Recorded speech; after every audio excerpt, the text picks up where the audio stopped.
ਆਪ ਸਭ ਦਾ ਧੰਨਵਾਦ ਅਤੇ ਆਪ ਸਭ ਨੂੰ ਮਸੀਹ ਯਿਸੂ ਵਿੱਚ ਸਪਰੇਮ ਜੈ ਮਸੀਹ ਦੀ ਆਖਦਾ ਹਾਂ।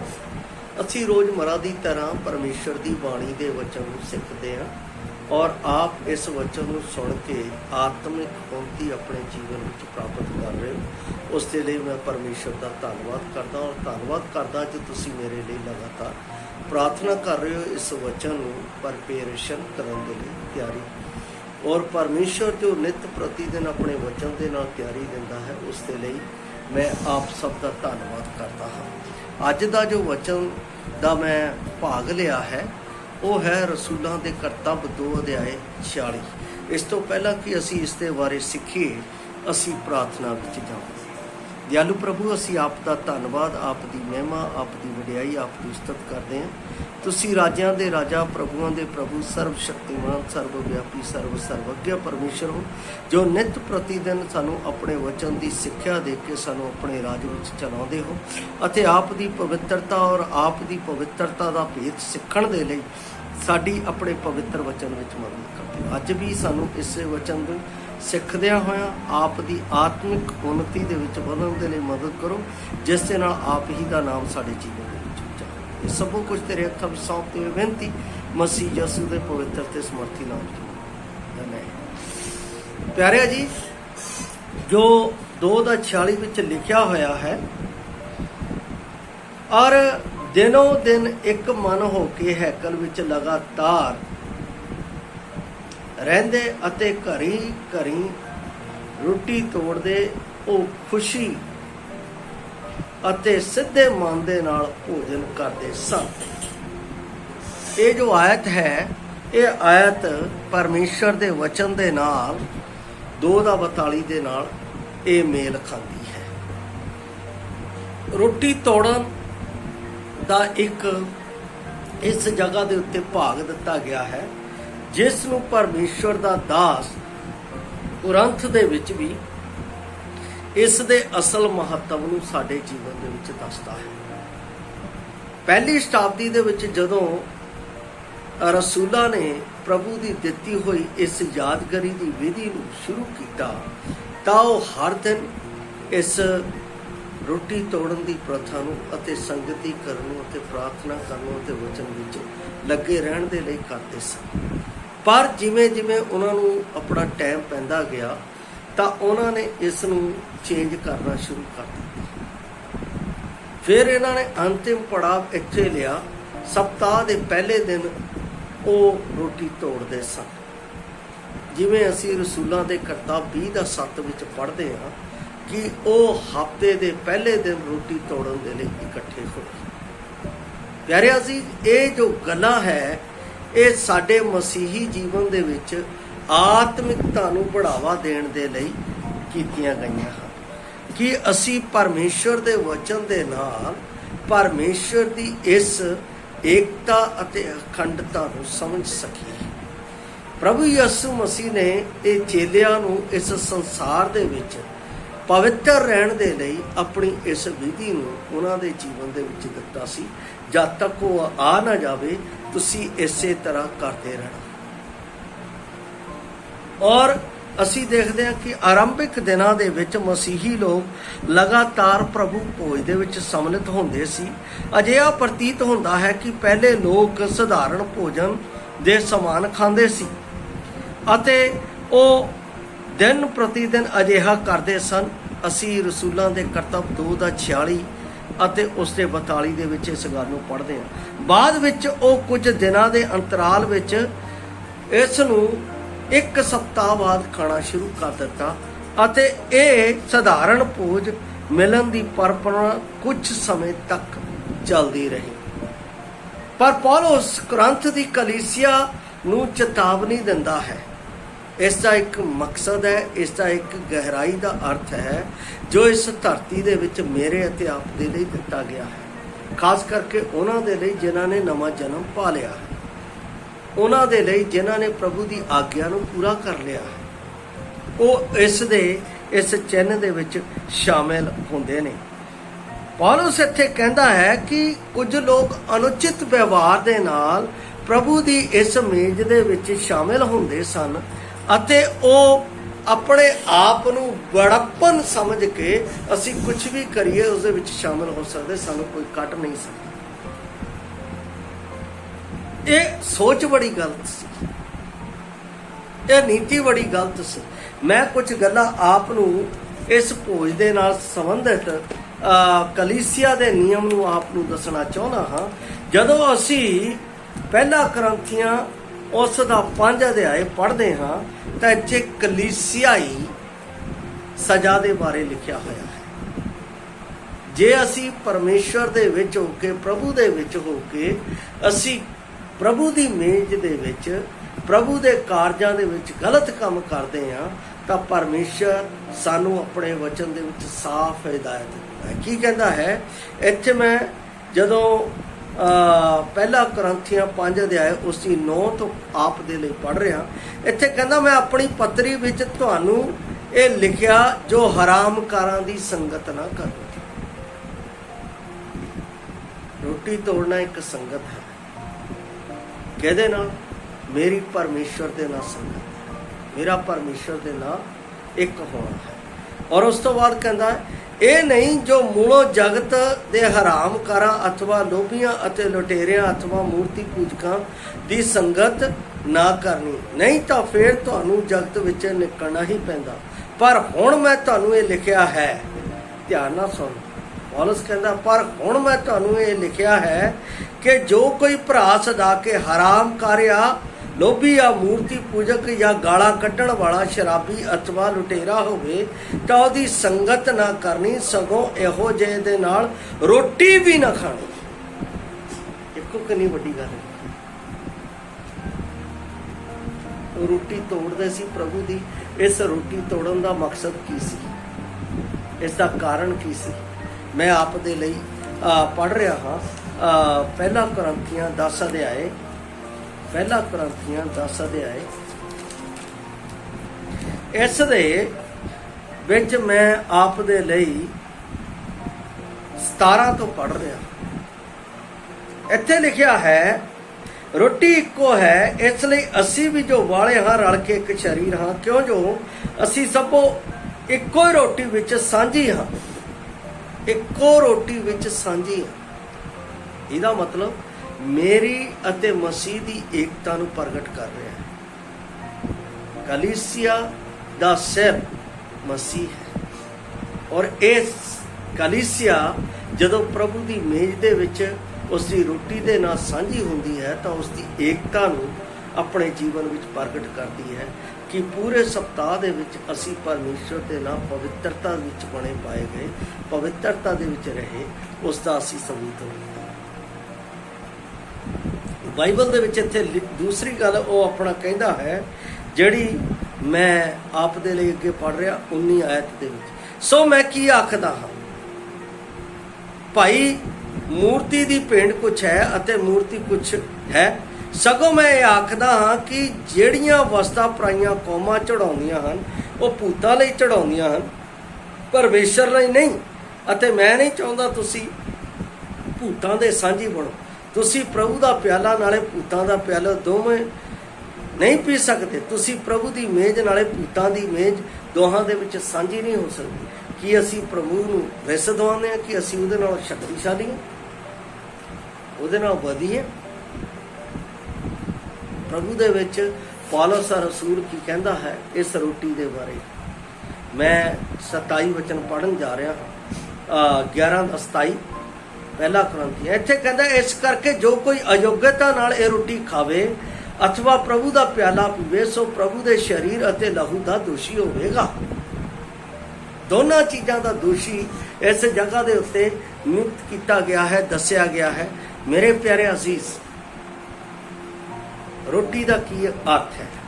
ਮੇਰਾ ਵਿਸ਼ਾ ਹੈ ਰੋਟੀ ਪ੍ਰਭੂ ਦੀ ਦੇਹ ਦੇ ਵਿੱਚ ਇੱਕ ਹੋ ਜਾਣਾ ਹੈ,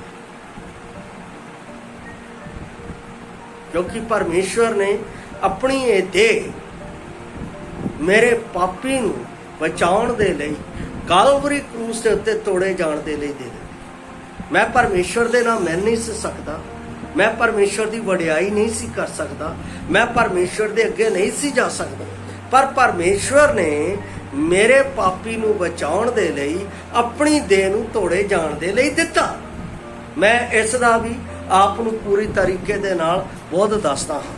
ਮੇਰਾ ਵਿਸ਼ਾ ਇਹੀ ਹੈ ਕਿ ਮਸੀਹ ਦੀ ਰੋਟੀ ਜਦੋਂ ਅਸੀਂ ਲੈਂਦੇ ਹਾਂ ਤਾਂ ਅਸੀਂ ਉਹਦੇ ਨਾਲ ਇੱਕ ਹੋਣ ਦਾ ਸਬੂਤ ਦਿੰਦੇ ਹਾਂ।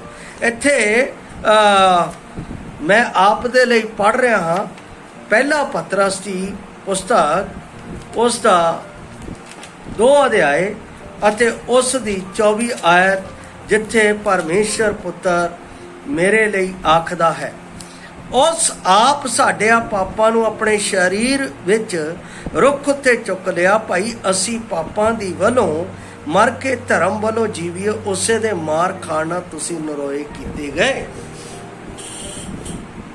ਰੋਟੀ ਮੈਨੂੰ ਇਹ ਦੱਸਦੀ ਹੈ ਕਿ ਪ੍ਰਭੂ ਨੇ ਆਪਣਾ ਸਰੀਰ ਆਪਣੀ ਪੂਰਨ ਦੇ ਮੈਨੂੰ ਪਾਪਾਂ ਤੋਂ ਬਚਾਉਣ ਦੇ ਲਈ ਤੋੜੀ। ਕਾਲਵਰੀ ਕਰੂਸ ਤੇ ਮੈਨੂੰ ਪਾਪਾਂ ਤੋਂ ਬਚਾ। ਜਦੋਂ ਮੈਂ ਇਹ ਮੰਨ ਲੈਂਦਾ ਹਾਂ ਕਿ ਪ੍ਰਭੂ ਯਿਸੂ ਮਸੀਹ ਮੇਰੇ ਪਾਪਾਂ ਦੇ ਲਈ ਮਾਰਿਆ ਗਿਆ, ਗੱਡਿਆ ਗਿਆ ਅਤੇ ਤੀਸਰੇ ਦਿਨ ਜੀ ਉੱਠਿਆ, ਤਦ ਮੇਰੀ ਪ੍ਰਭੂ ਦੇ ਨਾਲ ਸੰਗਤ ਹੋਈ। ਜਦੋਂ ਮੈਂ ਪ੍ਰਭੂ ਦੇ ਵਚਨ, ਪ੍ਰਭੂ ਦੇ ਹੁਕਮ ਨੂੰ, ਭਾਵ ਬਪਤਿਸਮੇ ਨੂੰ, ਜੋ ਪ੍ਰਭੂ ਦਾ ਹੁਕਮ ਹੈ, ਉਸ ਨੂੰ ਪੂਰਾ ਕਰਦਾ ਹਾਂ, ਤਾਂ ਮੈਂ ਪ੍ਰਭੂ ਦੀ ਦੇਹ ਅਰਥਾਤ ਕਲੀਸਿਆ ਦੇ ਵਿੱਚ ਸ਼ਾਮਿਲ ਹੋ ਜਾਂਦਾ ਹਾਂ। ਉਹ ਮੇਜ਼ ਦੀ ਰੋਟੀ ਅਤੇ ਪਿਆਲੇ ਵਿੱਚ ਸ਼ਾਮਿਲ ਹੋਣ ਦੇ ਕਿ ਮੇਰੀ ਪ੍ਰਭੂ ਦੇ ਨਾਲ ਉਦੋਂ ਤੱਕ ਸੰਗਤ ਰਹੇ ਜਦ ਤੱਕ ਉਹ ਮੈਨੂੰ ਲੈਣ ਦੇ ਲਈ ਆ ਨਾ ਜਾਵੇ। ਇਸ ਲਈ ਇੱਥੇ ਲਿਖਿਆ ਹੈ, ਤੁਸੀਂ ਇਹ ਵਿਧੀ ਉਦੋਂ ਤੱਕ ਕਰਦੇ ਰਹਿਣਾ ਜਦ ਤੱਕ ਮੇਰਾ ਪ੍ਰਭੂ ਆ ਨਾ। ਕਿਉਂਕਿ ਅਸੀਂ ਜਦੋਂ ਪਹਿਲਾ ਕੁਰਿੰਥੀਆਂ ਉਸ ਦਾ 11 ਅਧਿਆਏ ਉਸ ਦੀ 23 ਆਇਤ ਨੂੰ ਪੜ੍ਹਦੇ ਹਾਂ ਤਾਂ ਇੱਥੇ ਪੌਲਸ ਰਸੂਲ ਕੀ ਕਹਿੰਦਾ ਹੈ, ਮੈਂ ਆਪ ਦੇ ਲਈ ਪੜ੍ਹ ਰਿਹਾ ਹਾਂ। ਇੱਥੇ ਕਹਿੰਦਾ ਹੈ, ਮੈਂ ਤਾਂ ਇਹ ਗੱਲ ਪ੍ਰਭੂ ਤੋਂ ਪਾਈ ਸੀ ਜਿਹੜੀ ਤੁਹਾਨੂੰ ਵੀ ਸੌਂਪ ਦਿੱਤੀ। ਭਾਈ ਪ੍ਰਭੂ ਨੇ ਜਿਸ ਰਾਹ ਤੋਂ ਫੜਵਾਇਆ ਗਿਆ ਰੋਟੀ ਲਈ ਅਤੇ ਸ਼ੁਕਰ ਕਰਕੇ ਤੋੜੀ ਅਤੇ ਕਿਹਾ, ਮੇਰਾ ਸਰੀਰ ਹੈ ਜੋ ਤੁਹਾਡੇ ਲਈ ਹੈ, ਮੇਰੀ ਯਾਦਗਾਰੀ ਲਈ ਕਰਿਆ ਕਰੋ। ਜਦ ਤੱਕ ਉਹ ਆ ਨਹੀਂ ਜਾਂਦਾ। ਜਦੋਂ ਕੋਈ ਸਾਨੂੰ ਮਿਲ ਜਾਂਦਾ ਫਿਰ ਯਾਦ ਕਰਨ ਦੀ ਲੋੜ ਨਹੀਂ ਹੁੰਦੀ ਹੈ, ਕਿਉਂਕਿ ਉਹ ਸਾਡੇ ਸਾਹਮਣੇ ਹੈ। ਜਦ ਤੱਕ ਮੇਰਾ ਪ੍ਰਭੂ ਆ ਨਹੀਂ ਜਾਂਦਾ ਉਦੋਂ ਤੱਕ ਮੈਨੂੰ ਹਫ਼ਤੇ ਦੇ ਪਹਿਲੇ ਦਿਨ ਇਹ ਰੋਟੀ ਤੋੜਨਾ, ਉਸ ਦੇ ਵਿੱਚ ਸ਼ਾਮਿਲ ਹੋਣਾ ਅਨਿਵਾਰਿਆ ਹੈ, ਜ਼ਰੂਰੀ ਹੈ ਪਵਿੱਤਰ ਰਹਿਣ ਦੇ ਲਈ। ਪਰਮੇਸ਼ਰ ਦੇ ਵਚਨ ਦੇ ਵਿੱਚ ਇਹ ਹਿਦਾਇਤ ਹੈ ਵਿਸ਼ਵਾਸੀ ਦੇ ਲਈ, ਮੇਰੇ ਲਈ, ਆਪ ਦੇ ਲਈ। ਮੈਂ ਇਸ ਰੋਟੀ ਦੇ ਬਾਰੇ ਵਿੱਚ ਜਦੋਂ ਧਿਆਨ ਦਿੰਦਾ ਹਾਂ, ਇਹ ਰੋਟੀ ਦਾ ਕੰਮ ਬੜਾ ਗੰਭੀਰ ਹੈ। ਰੋਟੀ ਇੱਕ ਛੋਟੇ ਜਿਹੇ ਬੀਜ ਕਣਕ ਦੇ ਦਾਣੇ ਤੋਂ ਤਿਆਰ ਕੀਤੀ ਜਾਂਦੀ ਹੈ। ਕਣਕ ਦਾ ਦਾਣਾ ਜ਼ਮੀਨ ਦੇ ਵਿੱਚ ਜਾ ਕੇ ਮਰਦਾ ਹੈ ਅਤੇ ਫੁੱਟਦਾ ਹੈ। ਉਸ ਦੇ ਵਿੱਚ ਬਹੁਤ ਸਾਰੇ ਸਿੱਟੇ ਨਿਕਲਦੇ ਆ ਅਤੇ ਉਹ ਸਿੱਟੇ ਇਕੱਠੇ ਕੀਤੇ ਜਾਂਦੇ ਆ ਔਰ ਉਹਨਾਂ ਸਿੱਟਿਆਂ ਨੂੰ ਚੱਕੀ ਦੇ ਵਿੱਚ ਪੀਤਾ ਜਾਂਦਾ ਹੈ। ਚੱਕੀ ਦੇ ਵਿੱਚੋਂ ਪੀਣ ਤੋਂ ਬਾਅਦ ਉਸ ਨੂੰ ਘਰ ਦੇ ਵਿੱਚ ਲਿਆਂਦਾ ਜਾਂਦਾ ਹੈ। ਫਿਰ ਉਸ ਨੂੰ ਗੁੰਨਿਆ ਜਾਂਦਾ ਹੈ। ਗੁੰਨਣ ਤੋਂ ਬਾਅਦ ਉਹ ਆਪਣਾ ਰੋਟੀ ਬਣਨ ਦੇ ਲਾਇਕ ਤਿਆਰ ਕੀਤਾ ਜਾਂਦਾ ਹੈ। ਜਦੋਂ ਤਿਆਰ ਹੋ ਜਾਂਦਾ ਫਿਰ ਉਸ ਨੂੰ ਉਸ ਵਿੱਚੋਂ ਤੋੜ ਕੇ ਫਿਰ ਉਹਨੂੰ ਬੇਲਿਆ ਜਾਂਦਾ ਹੈ। ਬੇਲਣ ਤੋਂ ਬਾਅਦ ਉਸ ਨੂੰ ਥਪਥਪਾ ਕੇ ਤਵੇ ਤੇ ਸੁੱਟਿਆ ਜਾਂਦਾ, ਗਰਮ ਤਵੇ ਤੇ ਸੁੱਟਿਆ ਜਾਂਦਾ। ਗਰਮ ਤਵੇ ਤੇ ਸੁੱਟਣ ਤੋਂ ਬਾਅਦ ਉਸ ਨੂੰ ਅੱਗ ਦੇ ਵਿੱਚ ਰਾੜਿਆ ਜਾਂਦਾ ਹੈ, ਕੱਚਾ ਨਾ ਰਹੇ। ਜਦੋਂ ਰੜ ਜਾਂਦਾ ਹੈ ਤਾਂ ਉਹ ਖਾਣ ਦੇ ਯੋਗ। ਮੇਰੇ ਪ੍ਰਭੂ ਨੇ ਮੇਰੇ ਲਈ ਇਸੇ ਤਰ੍ਹਾਂ ਮੈਨੂੰ ਪਰਮੇਸ਼ਵਰ ਦੇ ਨਾਲ ਮਿਲਾਉਣ ਦੇ ਲਈ ਉਹ ਇਸ ਧਰਤੀ ਦੇ ਵਿੱਚ ਇੱਕ ਬੀਜ ਦੀ ਤਰ੍ਹਾਂ ਆਇਆ, ਮਰਿਆ। ਜਦੋਂ ਮਰਿਆ ਤਾਂ ਉਸ ਦੇ ਲਈ ਉਹ ਸਭ ਕੀਤਾ ਗਿਆ ਜੋ ਰੋਟੀ ਬਣਾਉਣ ਦੇ ਲਈ ਕੀਤਾ ਗਿਆ। ਇਹ ਆਸਾਨ ਨਹੀਂ ਹੈ ਮੇਰੇ ਪਿਆਰੇ। ਪ੍ਰਭੂ ਨੇ ਮੈਨੂੰ ਪਰਮੇਸ਼ਵਰ ਦੇ ਨਾਲ ਇੱਕ ਹੋਣ ਦੀ ਸੰਗਤ ਦੇ ਲਈ ਆਪਣੀ ਜਾਨ ਕਲਵਰੀ ਕਰੂਸ ਤੇ ਦਿੱਤੀ ਤੇ ਉਸਨੇ ਕਿਹਾ ਹੈ, ਜਦ ਤੱਕ ਮੈਂ ਨਾ ਆ ਜਾਵਾਂ ਤੁਸੀਂ ਮੇਰੀ ਯਾਦਗਾਰੀ ਲਈ ਇਹ ਕਰਦੇ ਰਹੋ। ਇਹਦਾ ਮਤਲਬ ਕਾਹਦੇ ਲਈ? ਮੇਰੇ ਵਿੱਚ ਪਰਮੇਸ਼ਰ ਦੀ ਪਵਿੱਤਰਤਾ ਪ੍ਰਭੂ ਯਿਸੂ ਮਸੀਹ ਦੇ ਵਿੱਚ ਉਹਦੀ ਯਾਦਗਾਰੀ ਨਾ ਬਣੀ। ਜਦੋਂ ਸਪਤਾਹ ਦਾ ਪਹਿਲਾ ਦਿਨ ਆਉਂਦਾ ਹੈ, ਪਹਿਲੀ ਗੱਲ ਅਸੀਂ ਉਹਨੂੰ ਧੰਨਵਾਦ ਦੇਣ ਦੇ ਲਈ ਇਕੱਠੇ। ਦੂਸਰੀ ਗੱਲ, ਅਸੀਂ ਉਸਦੀ ਯਾਦਗਾਰੀ ਵਿੱਚ ਸ਼ਾਮਿਲ ਹੁੰਦੇ ਹਾਂ ਕਿ ਮੇਰੇ ਪ੍ਰਭੂ ਨੇ ਜੋ ਮੇਰੇ ਲਈ ਕੀਤਾ, ਮੈਂ ਉਸ ਨੂੰ ਯਾਦ ਕਰਦਾ। ਮੈਂ ਇਸ ਦੇ ਲਾਇਕ ਨਹੀਂ ਸੀ, ਪਰ ਉਸ ਨੇ ਇਹ ਸਰੀਰ ਮੇਰੇ ਲਈ ਤੋੜੇ ਜਾਣ ਲਈ ਦੇ ਦਿੱਤਾ। ਮੈਂ ਉਸ ਦੇ ਵਦਨ ਦਾ ਹਿੱਸਾ ਹਾਂ, ਮੈਂ ਉਸ ਦੇ ਲਹੂ ਦਾ ਹਿੱਸਾ ਹਾਂ, ਜਿਸ ਦੇ ਨਾਲ ਮੈਂ ਪਵਿੱਤਰ ਕੀਤਾ। ਇਹ ਇੱਕ ਯਾਦਗਾਰੀ ਦਾ ਚਿੰਨ੍ਹ ਹੈ। ਪ੍ਰਭੂ ਭੋਜ ਦੇ ਸਮੇਂ ਰੋਟੀ ਅਤੇ ਦਾਖਰਸ ਇੱਕ ਸੰਗ ਮਿਲ ਕੇ ਖਾਣ ਤੋਂ ਮਸੀਹ ਦੀ ਮੌਤ ਯਾਦਗਾਰ ਮਨਾਉਣ ਦੇ ਵਿੱਚ ਜ਼ਿਆਦਾ ਗਹਿਰਾ ਅਰਥ ਹੈ। ਬਹੁਤ ਜ਼ਿਆਦਾ ਗਹਿਰਾ ਅਰਥ ਹੈ। ਜੇ ਮਸੀਹ ਦੀ ਦੇਹ ਉਸ ਦੇ ਲਹੂ ਵਿੱਚ ਆਤਮਿਕ ਸਹਿਭਾਗੀਤਾ ਹੈ, ਮਤਲਬ ਆਤਮਿਕ ਸੰਗਤੀ ਹੈ, ਅਰਥਾਤ ਇਹ ਮਸੀਹ ਦੀ ਮੌਤ ਵਿੱਚ ਆਨੰਦ ਅਤੇ ਉਸ ਨਾਲ ਮਿਲਣ ਦਾ ਲਾਭ ਦੀ ਘੋਸ਼ਣਾ ਹੈ, ਐਲਾਨ ਹੈ। ਉਹਦੀ ਮੌਤ ਦੀ ਘੋਸ਼ਣਾ, ਜਿਹਦੇ ਵਿੱਚ ਅਸੀਂ ਕੀ ਆ, ਪਰਮੇਸ਼ਵਰ ਦੇ ਵਿੱਚ ਆਨੰਦ ਕਰਦੇ। ਮੈਂ ਪਿਛਲੇ ਕੱਲ ਦੇ ਵਚਨ ਦੇ ਵਿੱਚ ਕਿਹਾ ਸੀ, ਮੈਂ ਪ੍ਰਭੂ ਦਾ ਧੰਨਵਾਦ ਕਰਦਾ ਹਾਂ ਕਿ ਉਹ ਮੈਨੂੰ ਆਪਣੇ ਫਤਿਹ ਦੇ ਜਰਾਸ ਵਿੱਚ ਲਈ ਫਿਰਦਾ ਹੈ ਅਤੇ ਮੈਨੂੰ ਮਸੀਹ ਦੀ ਸੁਗੰਧ ਬਣਾ ਕੇ ਇਸਤੇਮਾਲ ਕਰਦਾ। ਅਸੀਂ ਮਸੀਹ ਦੀ ਸੁਗੰਧ ਹਾਂ। ਜਦੋਂ ਉਸ ਰੋਟੀ ਦੇ ਵਿੱਚ ਅਸੀਂ ਸ਼ਾਮਲ ਹੁੰਦੇ ਹਾਂ ਤਾਂ ਅਸੀਂ ਮਸੀਹ ਦੀ ਮੌਤ ਦੀ ਏਕਤਾ ਦੇ ਵਿੱਚ ਸਾਂਝੀ ਹੋ ਜਾਂਦੇ ਹਾਂ ਕਿ ਉਸ ਵਿੱਚ ਹੁਣ ਮੇਰਾ ਆਨੰਦ ਜਿਹੜਾ ਸੀ ਸੋਗ ਵਿੱਚ ਸੀ, ਉਹ ਆਨੰਦ ਦੇ ਵਿੱਚ ਬਦਲ ਗਿਆ। ਇਹ ਸੋਗ ਬਣਾਉਣ ਦਾ ਅਵਸਰ ਨਹੀਂ, ਪਰ ਇਹ ਜੀ ਉੱਠਣ ਵਾਲੇ ਪ੍ਰਭੂ ਦੇ ਨਾਲ ਆਨੰਦਦਾਇਕ ਸਹਿਭਾਗੀਤਾ ਦਾ ਸਮਾਂ ਹੈ। ਆਨੰਦਦਾਇਕ ਸਹਿਭਾਗੀਤਾ ਦਾ ਸਮਾਂ ਹੈ, ਖੁਸ਼ੀ ਦਾ ਸਮਾਂ ਹੈ। ਇਸ ਨੂੰ ਮੈਂ ਆਪਣੇ ਜੀਵਨ ਦੇ ਵਿੱਚ ਉਦੋਂ ਤੱਕ ਕਰਦੇ ਰਹਿਣਾ ਹੈ ਜਦ ਤੱਕ ਪ੍ਰਭੂ ਆ ਨਹੀਂ ਜਾਂਦਾ। ਔਰ ਅੰਤ, ਪ੍ਰਭੂ ਭੋਜ ਕਲੀਸਿਆ ਵਿੱਚ ਆਰਾਧਨਾ ਦਾ ਇੱਕ ਮਹੱਤਵਪੂਰਨ ਹਿੱਸਾ ਹੈ। ਇਹ ਉਸ ਸਮੇਂ ਲਾਭਦਾਇਕ ਹੁੰਦਾ ਜਦ ਅਸੀਂ ਪ੍ਰਾਰਥਨਾ ਅਤੇ ਭਜਨ ਅਤੇ ਉਪਦੇਸ਼ ਅਤੇ ਸਿੱਖਿਆ ਦੇਣ ਦੇ ਨਾਲ ਉਸ ਜਗ੍ਹਾ ਦੇ ਉੱਤੇ ਇਕੱਠੇ ਹੁੰਦੇ ਆ। ਕਲੀਸਿਆ ਦੇ ਵਿੱਚ, ਇਹ ਘਰ ਦੇ ਵਿੱਚ ਇਕੱਠੇ ਹੋਣ ਦੀ ਗੱਲ ਨਹੀਂ, ਇਹ ਪ੍ਰਭੂ ਦੇ ਸਵਰਗ ਰਾਜ ਵਿੱਚ। ਜਿਹੜਾ ਕਲੀਸਿਆ ਹੈ ਉਹ ਪ੍ਰਭੂ ਦਾ ਸਵਰਗ ਰਾਜ ਹੈ, ਕਿਉਂਕਿ ਕਲੀਸਿਆ ਹੀ ਸਵਰਗ ਰਾਜ ਦੇ ਵਿੱਚ ਉਠਾਈ ਜਾਣਾ। ਇੱਕ ਅਜਿਹੇ ਸਵਰਗ ਰਾਜ ਦੇ ਵਿੱਚ ਜਿੱਥੇ ਪਰਮੇਸ਼ਰ ਵਿਰਾਜਮਾਨ ਹੈ। ਇਸ ਲਈ ਉਹ ਰੋਟੀ ਜਿਸ ਦੇ ਵਿੱਚ ਮੈਂ ਸ਼ਾਮਿਲ ਹੁੰਦਾ ਹਾਂ, ਉਹ ਪ੍ਰਭੂ ਦੇ ਆਨੰਦ ਦੀ ਰੋਟੀ ਹੈ, ਜੋ ਮੈਨੂੰ ਪਵਿੱਤਰਤਾ ਦੇ ਵਿੱਚ ਬਣੇ ਰਹਿਣ ਦੇ ਲਈ ਮੇਰੀ ਮਦਦ ਕਰਦੀ ਹੈ। ਇਸ ਲਈ ਬਾਈਬਲ ਦੇ ਵਿੱਚ ਲਿਖਿਆ ਹੈ, ਜਦੋਂ ਰੋਟੀ ਮੇਰੇ ਕੋਲ ਆਉਂਦੀ ਹੈ ਤਾਂ ਮੈਂ ਆਪਣੇ ਆਪ ਨੂੰ ਜਾਂਚਾਂ, ਕਿਤੇ ਮੈਂ ਸੰਸਾਰ ਦੇ ਵਿੱਚ ਰਲ ਕੇ ਕੋਈ ਗਲਤੀ ਤਾਂ ਨਹੀਂ ਕੀਤੀ, ਕਿਤੇ ਮੈਂ ਪਰਮੇਸ਼ਰ ਦੇ ਵਿਰੋਧ ਵਿੱਚ ਕੋਈ ਕੰਮ ਤਾਂ ਨਹੀਂ ਕੀਤਾ, ਕਿਤੇ ਮੈਂ ਕਿਸੇ ਭਾਈ ਭੈਣ ਦੇ ਲਈ ਈਰਸ਼ਾ ਨਿੰਦਾ ਦਾ ਕਾਰਨ ਤਾਂ ਨਹੀਂ ਬਣਿਆ। ਜੇ ਬਣਿਆ ਹੈ ਤਾਂ ਇਸ ਤੋਂ ਪਹਿਲਾਂ ਕਿ ਅਸੀਂ ਉਸ ਰੋਟੀ ਵਿੱਚ ਸ਼ਾਮਲ ਹੋਈਏ, ਮਾਫੀ ਮੰਗ ਲਈਏ, ਪ੍ਰਭੂ ਮੈਂ ਗਲਤੀ ਕੀਤੀ ਹੈ, ਤੇਰਾ ਲਹੂ ਮੇਰੇ ਸਭ ਪਾਪਾਂ ਨੂੰ क्षमा ਕਰਦਾ ਹੈ। ਮੈਂ ਮੰਨਦਾ ਕਿ ਮੈਂ ਗਲਤੀ ਕੀਤੀ ਹੈ, ਮੈਨੂੰ ਆਪਣੀ ਦੇਹ ਦੇ ਵਿੱਚ ਸ਼ਾਮਲ ਹੋਣ ਦੇ ਲਈ ਮਦਦ ਕਰ, ਤਾਂ ਕਿ ਮੈਂ ਤੇਰੀ ਪਵਿੱਤਰਤਾ ਦੇ ਵਿੱਚ, ਤੇਰੇ ਸਵਰਗ ਰਾਜ ਵਿੱਚ ਤੇਰੀ ਆਮਦ ਦੇ ਸਮੇਂ ਤੇਰੇ ਨਾਲ ਪਾਇਆ। ਮੰਗਦਾ ਪ੍ਰਭੂ ਯਿਸੂ ਮਸੀਹ, ਪ੍ਰਭੂ ਦੇ ਨਾਲ ਮੇਰੀ ਪਵਿੱਤਰਤਾ ਹੋ ਜਾਂਦੀ ਹੈ ਅਤੇ ਮੈਂ ਉਹਦੀ ਸੰਗਤ ਦੇ ਵਿੱਚ ਪਵਿੱਤਰਤਾ ਦੇ ਨਾਲ ਅੱਗੇ ਵਧਦਾ ਜਾਂਦਾ। ਇਹ ਪ੍ਰਭੂ ਦੀ ਮੇਜ਼ ਮੇਰੇ ਲਈ ਪਵਿੱਤਰਤਾ ਦਾ ਇੱਕ ਚਿੰਨ੍ਹ ਹੈ। ਇਹ ਪ੍ਰਭੂ ਦੀ ਮੇਜ਼ ਮੇਰੇ ਲਈ ਪਰਮੇਸ਼ਰ ਦੇ ਪ੍ਰੇਮ ਦੇ ਵਿੱਚ ਮਿਲੇ ਰਹਿਣ ਦਾ ਇੱਕ ਚਿੰਨ੍ਹ ਹੈ। ਇਹ ਮੇਜ਼ ਮੇਰੇ ਲਈ ਮੈਂ ਅਤੇ ਪ੍ਰਭੂ ਇੱਕ ਹਾਂ, ਉਸ ਦਾ ਇਹ ਚਿੰਨ੍ਹ ਹੈ। ਆਓ ਪਿਆਰੋ, ਅਸੀਂ ਇਸ ਮੇਜ਼ ਦੇ ਵਿੱਚ ਰੋਟੀ ਦਾ ਇੱਕ ਹਿੱਸਾ ਬਣ ਕੇ ਪ੍ਰਭੂ ਦੀ ਮਹਿਮਾ ਉਦੋਂ ਤੱਕ ਕਰਦੇ ਰਹੀਏ ਜਦ ਤੱਕ ਉਹ ਆ ਨਾ ਜਾਵੇ। ਪ੍ਰਭੂ ਇਸ ਤਰ੍ਹਾਂ ਮੈਨੂੰ ਅਤੇ ਆਪ ਨੂੰ ਕਰਨ ਦੇ ਲਈ ਮਦਦ ਕਰੇ। ਜੈ ਮਸੀਹ।